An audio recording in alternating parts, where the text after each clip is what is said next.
to the NABS Now podcast, brought to you by the National Association of Blind Students, a proud division of the National Federation of the Blind.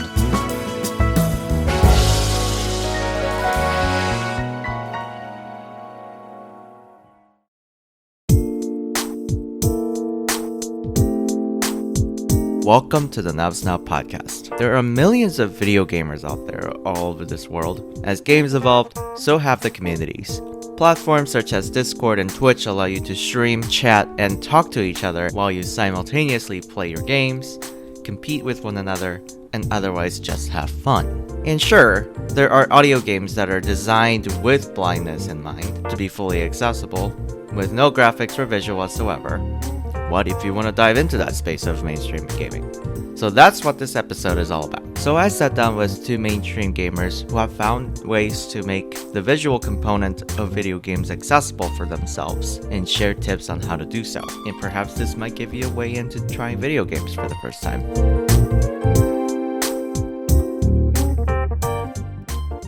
Joining me on this NABS Now studio are two gentlemen who are deeply invested in mainstream gaming. This is going to be a great way to start off 2023. So, in no particular order, let's go ahead and get started. So, James, would you like to start us off? Yeah, sure. My name is James Yesel, otherwise known as Blindly Playing Games on primarily Twitch, but I also do YouTube as well. I've done a few types of game streams, but I primarily play World of Warcraft and Overwatch. Those are probably the two primary games. And then a third would probably be Hearthstone. But I like trying other games, seeing what's accessible, and also mainly a PC gamer. That's probably important to some people to know. I've been playing games, almost forever, but I really got into gaming a lot, probably around like the Halo 3 and Modern Warfare 2 days on Xbox 360. What about you, Ali? Me, I would say I've been playing video games since I was about 6. I started with the PS2. That was what I played growing up. And then I got into PC games as well. And then I picked up with the PS4. I probably enjoy shooting games the most, but it's a little sad that not a lot of them are accessible. So I would say my next favorite would have to be fighting games. Maybe Mortal Kombat, Tekken 5, just for the flashbacks. And I'm a huge soccer fan. So, of course, I'm like BS and FIFA. Oh, wow. 2 different game consoles here? Yeah. GTA. San Andreas, GTA. For sure. So what would you say is your favorite part of just playing video games? I guess I can start real quick. For me, video games have always been really about the social aspect, honestly. Even when I could see a bit. So I was born legally blind, just as some context, and now I'm totally blind. I always just played to play essentially with friends and just to kind of talk with people and have like a chat room and stuff like that. And that's, again, kind of a lot of that started with Xbox 360, Xbox Live, Modern Warfare 2, and eventually turned into World of Warcraft. So I just like the communities that gaming fosters, just hanging out with my friends, essentially. So. Sure. It's really cool. What about you, Ali? I apologize if this takes a minute to slow me down, but for me, it's 2 reasons. It would have to be the first one for sure, the memories and the social aspect. Just growing up, I was mostly the only blind one with my friend group. And so I had a best friend that would always just play PS with me. And he taught me all the games that were basically inaccessible. He taught me the whole menu, the whole map, the whole setup. And he would just tell me what to do or like where to go. And then we would always play together all the time. So it's great. From there, I started always just exploring different games I could play. And even games I can't play, I would always try to figure out. And I would say the other part for me is I just need a getaway and a way to like reset my brain. I make a lot of music. I get stressed out a lot or have writer's block. And being able to just game with friends, get lost for an hour. And it's like, in a way, it just shows you different diversities. Because like I'll play World of Warcraft and I'll get into this whole world. And then 2 hours later, I'm shooting and I'm yelling. And it's great. You like the multi-dimensional exploration kind of. RPG games are great. Fighting games are great. And have you two had to ever disclose to your followers about your blindness? And how was that? How was the general overall perception of that? Do you think that have perhaps lifted up your voices or have faced any backlashes or anything? For streaming on Twitch, even in my name, I say Blindly Playing Games, so it's definitely a known thing when it comes to that. But there's definitely been mixed reactions. I've had people anywhere from, saying I'm faking it to saying Honestly, anything. Ask me like weird questions. Do blind Sure. people cry? Do blind people imagine? Some interesting conversation with people. I remember a debate I had with the chat. You know, can blind people imagine? That one lasted for a bit. Okay, but some people are like, oh, like never really thought this was possible, and it's really cool that you're doing this, and it's like to learn how it is and just like have a different perspective on it. And there's even been like some techniques and like modifications and add-ons that I use for say like World of Warcraft that even sighted people have used because they found it helpful in their own way. So definitely mixed, but it always makes things interesting. I actually enjoy talking with the people trying to troll me. So That's yeah, it's great. fun. Yeah. Trolls can always learn a thing or two from a blind guy.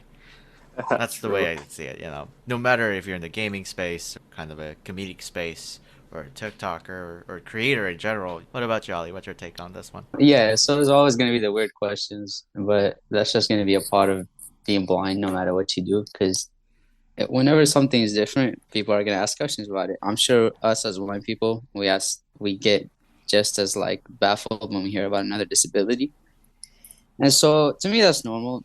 Personally, I believe you should just embrace being blind. Don't make it who you are fully. Like that's all that defines you. But it's better to embrace it than not, show it to your followers. I do stream with a friend of mine. We recently hosted an all-female Mortal Kombat event, and it was sponsored by a gaming website, an all-female ranked gaming website. That's So I awesome. think it's cool. Like I said, it ranges because people have different opinions. Some are gonna think it's Mhm. cool, some are gonna question it, and some are gonna hate on it. Yeah, And you just got to do what you wanted to do, and that's about it. sure. Not letting those hold you back from really doing what you want to do, and People are gonna talk regardless. That's like a lesson I feel like we should all learn. So Exactly. Yeah. you gotta do what you want to do. They're gonna talk either way. So recently, I was in a decided streamer did this event where he made teams, and it was a blind person who has to get a sighted partner, but the sighted partner needed to be blindfolded while they compete. And it was kind of cool seeing a bunch of professional like sighted streamers become blindfolded, and then all of them got to share their experience while being blindfolded on a webcam.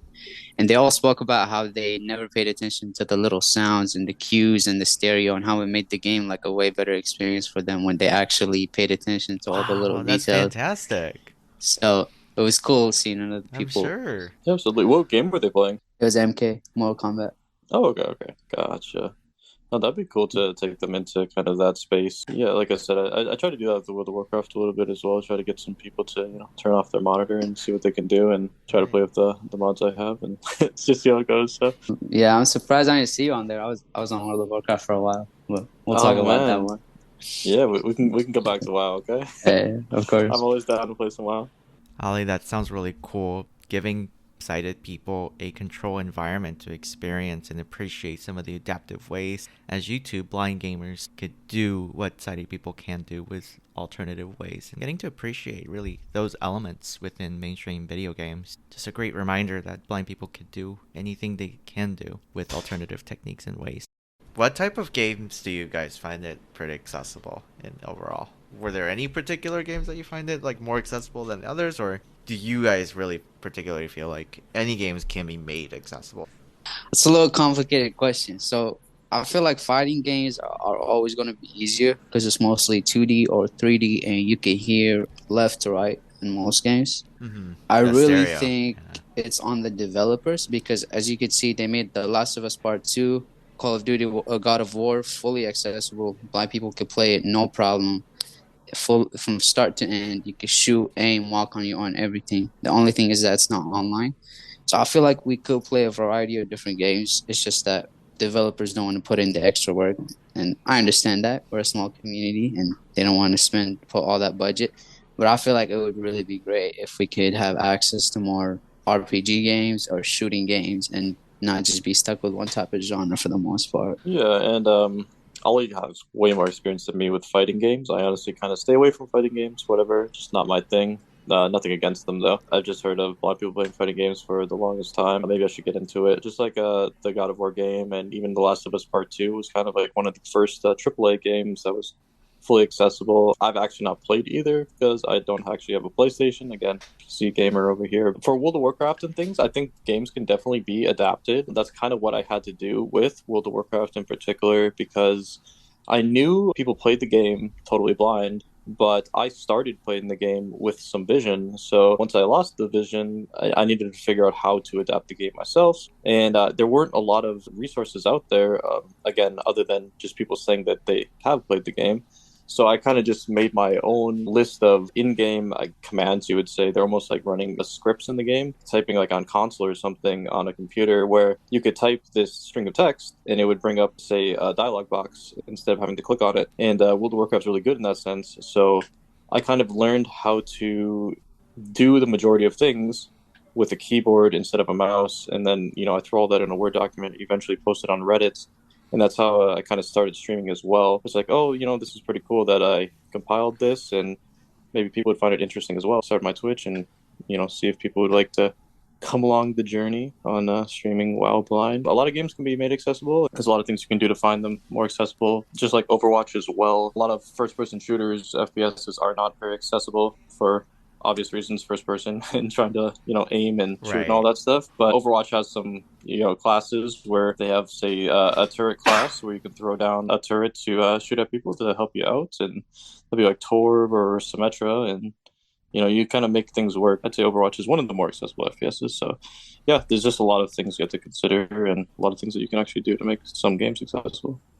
I like both of your really mindset of there's always ways to make things accessible. So speaking of developers, what mainstream games out there that you guys would like to see become more accessible? Oh man, games. I mean, we have to break it down by genres. There's too many games out there. So for me, I guess like the thing that I miss the most is probably, again, going back to the first-person shooters, playing Halo 3 or playing Modern Warfare 2, or the foundational games. And to make that accessible would be awesome. Also very difficult. It's fair, that it's not the easiest thing to do.